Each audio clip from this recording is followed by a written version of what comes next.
Selamat siang Bapak Ibu, kembali kita akan bersama-sama melakukan doa kremasi atau perapian jasad jasmani almarhum Bapak Wahid. Akan kembali kita ini doa semoga proses kremasi akan berjalan lancar. Jasad jasmani beliau dengan mudah akan kembali ke asalnya. Marilah dengan penuh keyakinan kepada Tuhan Yang Maha Esa dan berikan dan mata Tuhan kita melakukan doa-doa ini. Hormat pertama, hormat kedua,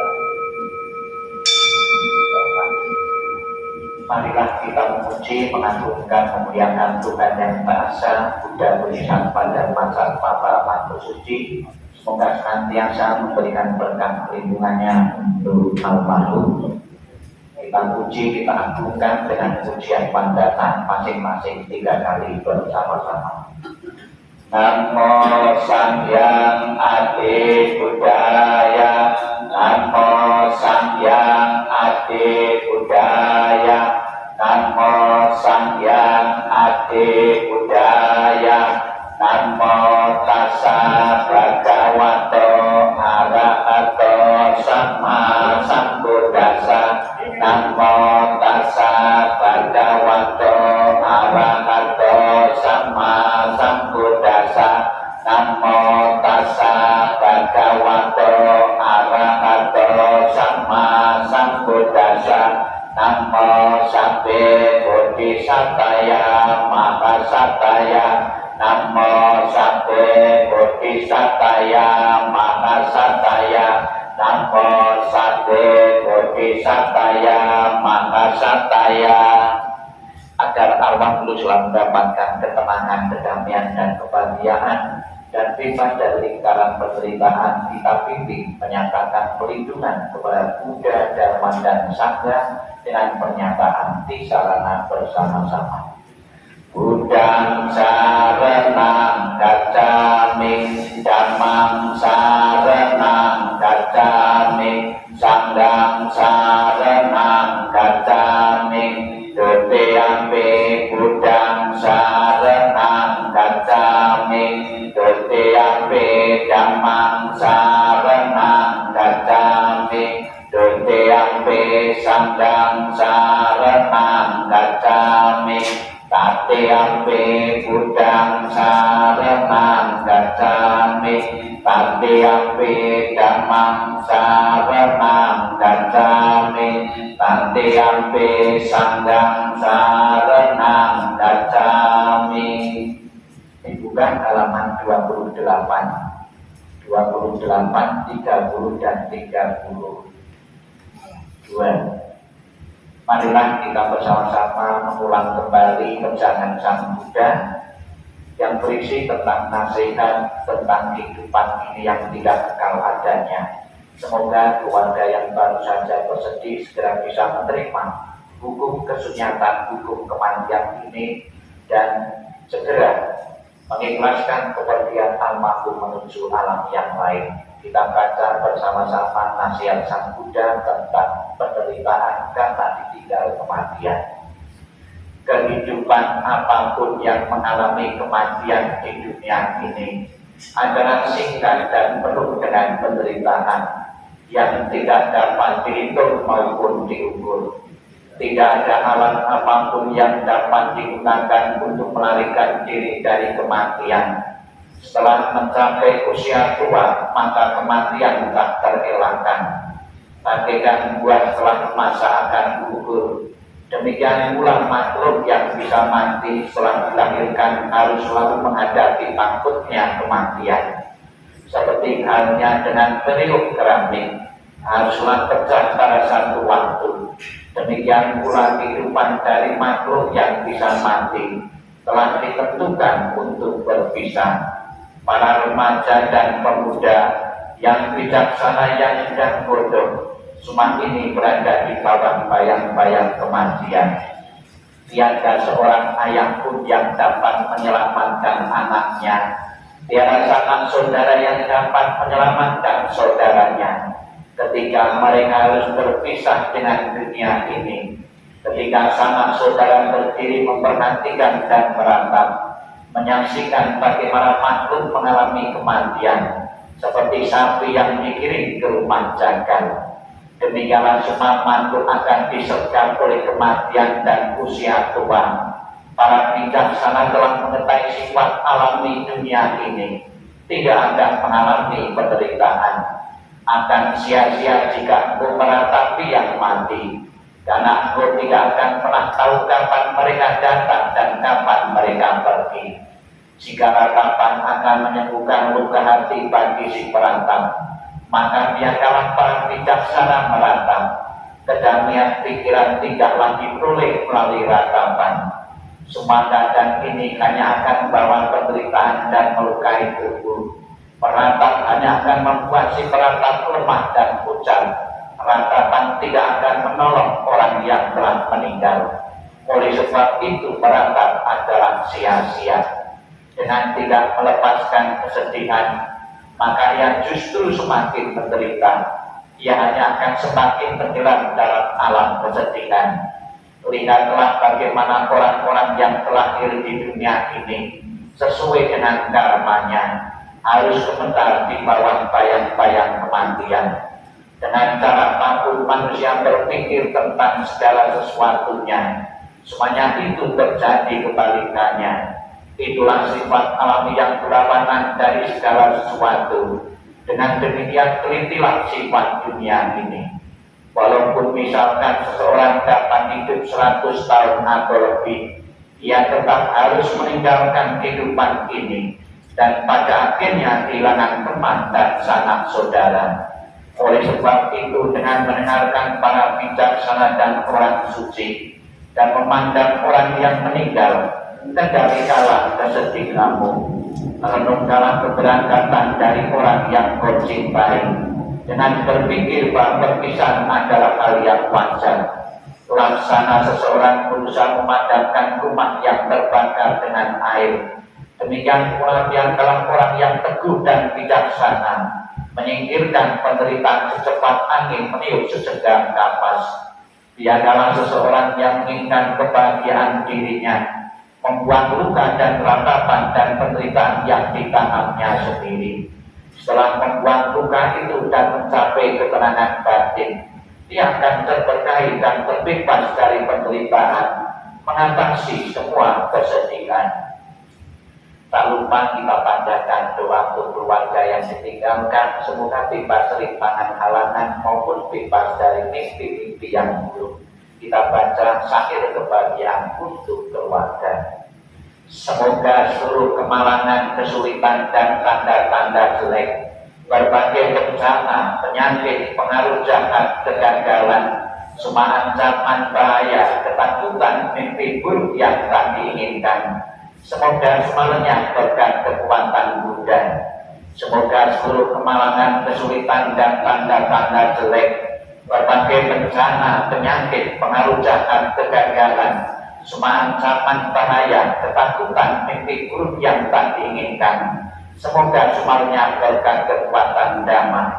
Semoga seluruh kemalangan, kesulitan, dan tanda-tanda jelek, berbagai bencana, penyakit, pengaruh jahat, kegagalan, semua ancaman bahaya, ketakutan, mimpi buruk yang tak diinginkan, semuanya berkat kekuatan Sangha.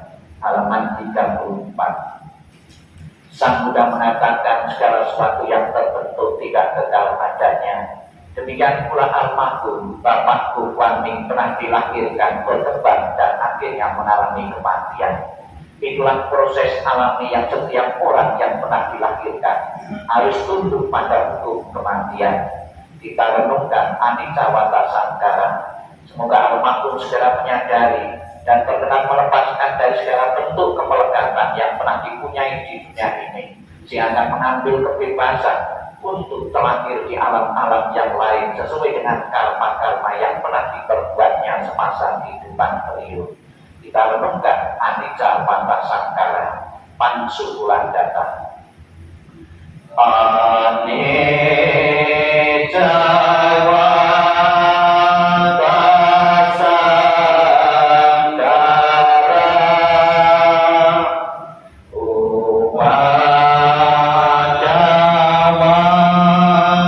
ya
memberikan kekuatan mental untuk tambah dalam menghadapi kesedihan karena berpisah dengan orang yang amat dicintai. Marilah kita sejenak dalam sikap merenung, sikap meditasi, terutama keluarga yang ditinggalkan, putra dan putri almarhum, akan diingatkan kembali tentang pengorbanan, tentang kasih sayang yang telah diberikan seorang ayah untuk anak-anaknya. Dengan selalu mengenang jasa dan pengorbanan dari orang tua, semoga dalam diri masing-masing tertekad sebagai balasan kepada orang tua telah yang berjasa ingin menjaga nama baik keluarga, menjaga kerukunan, keharmonisan antara saudara-saudara, putra-putri beliau. Sikap merenung, sikap meditasi dimulai. Inilah yang disabdakan oleh Sang Buddha tentang pengorbanan dan kasih sayang yang telah diberikan orang tua untuk anak-anaknya. Kematian dari orang yang dicintai sukar melukiskan penderitaannya, tetapi berpisah dari yang dikasihi juga sangat menyakitkan. Bila anak berjalan jauh, orang tua merasa khawatir di kampungnya.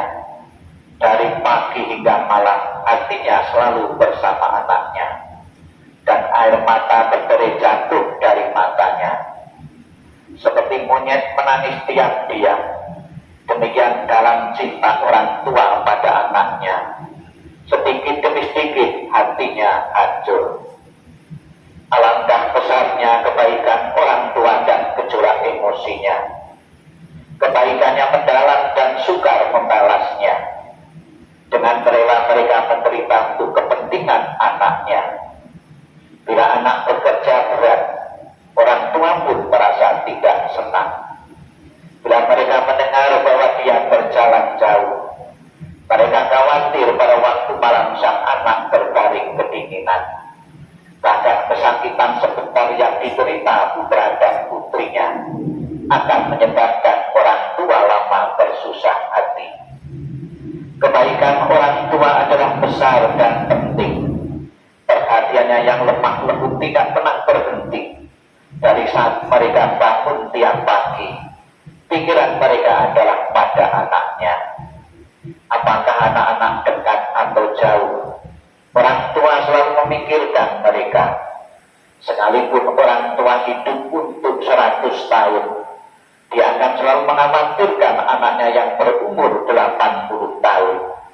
Inginkah Anda mengetahui, bilangkah kebaikan dan cinta yang demikian itu berakhir, ia bahkan tidak pernah berkurang hingga akhir hidupnya. Sang Yang Adi Buddha, Tuhan Yang Maha Esa, dengan perasaan sedih kami akan melepas, akan mengkremasi, akan menyempurnakan jasad almarhum Bapak Wami. Kami selalu iringi doa. Semoga doa yang kami panjatkan, Buddha Amitabha yang tertakhta sebelah barat, selalu mendengar doa dan harapan keluarga. Dengan kebajikan-kebajikan yang telah ditanam beliau, semoga akan segera mengkondisikan arwah untuk terdorong di alam bahagia. Dan keluarga yang ditinggalkan, segera merelakan, mengikhlaskan kepergian almarhum menuju alam yang lain. Selamat jalan almarhum, semoga jalan yang kolori, terang dan lapang. Sabbe santa bawantu sukitata, semoga semua makhluk hidup berbahagia dan sejahtera. Sadu, sadu, sadu. Yang saya hormati keluarga besar almarhum Bapak Purmaming, detik-detik terakhir kita akan bersama-sama melepas kepergian almarhum dengan cara kita kremasi. Penanganan di dalam agama Buddha salah satunya adalah dengan dikremasi atau diperabukan. Ini dengan satu tujuan, kalau dikremasi, diperabukan, akan mempermudah, ya, mempercepat kembalinya unsur-unsur pembentuk jasad jasmani manusia. Dalam diri kita terdiri dari unsur padat. Kalau dibakar jadi abu, langsung kembali jadi tanah. Kemudian juga ada unsur air dalam tubuh kita, dengan dibakar langsung bisa menguap. dan unsur-unsur yang lain yang membentuk jasmani kita. Apabila nanti keluarga ingin memberikan penghormatan setelah dikremasi, bisa juga kalau mau dilarung itu dengan membawa bunga datang ke pantai ataupun ke sungai besar, ataupun bisa juga disimpan dalam jangka waktu tertentu untuk objek penghormatan keluarga yang ditinggalkan. Namun yang amat penting sebagai tanda bakti dan hormat kepada yang telah meninggal, kepada orang tua yang telah meninggal, adalah selalu menjaga nama baik keluarga. Pesan-pesan, nasihat-nasihat dari orang tua, dari seorang ayah, hendaknya betul-betul diperhatikan sebagai wujud bakti dan hormat yang tertinggi kepada orang tua yang telah tiada. Yakinlah semasa kehidupan beliau di tengah-tengah keluarga telah menggunakan waktu dan kesempatannya untuk mendidik, untuk membesarkan kalian semua. Kebaikan-kebaikan yang ditanam di tengah-tengah keluarga, dan juga kebaikan-kebaikan yang ditanam dalam lingkungan masyarakat, dalam pekerjaan, itu akan selalu menemani beliau, akan menentukan arah kemana beliau akan dilahirkan. Saya kira kelahiran di alam baik selalu menanti kehidupan beliau. Dengan dukungan doa dari semua yang hadir ini, semoga akan menjadi harapan kita semua almarhum segera menikmati alam surga bahagia benar-benar menjadi kenyataan, sehingga keluarga merelakan melepaskan kepergian almarhum dengan sepenuh hati. Selamat jalan almarhum, semoga jalan yang kolori terang dan lapang, dan keluarga segera bisa merelakannya. Sadu, sadu, sadu. Nah